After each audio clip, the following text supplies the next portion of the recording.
Businessman Mike Chimombe slipped and fell as he disembarked from the prison truck at the Harare Magistrate Court yesterday.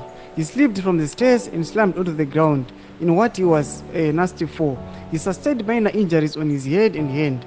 He was assisted by other inmates and was whisked away into court where he appeared to be fine. Achipiri mushe muri Zimbabwe vamwe allegations kuti aiwa Mike Chimombe aiwa okolapsa asi zvinozooneka kuti aiwa anenge allegations enhema. Sanapenda mashoko abudasungwa kwaitiwa noti subscribe or like or on the bell icon. Noti vanopinda panapa vanonyora vachiti there was speculation that he had collapsed, but that was not true. And the truth is that he slipped and fell.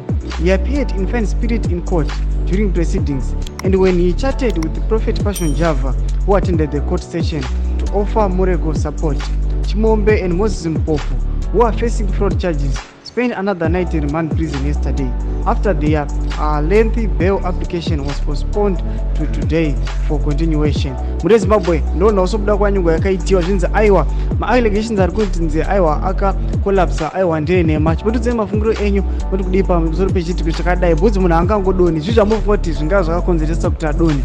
Pina comment section medu, so subscribe, kulike, channel on the bell icon.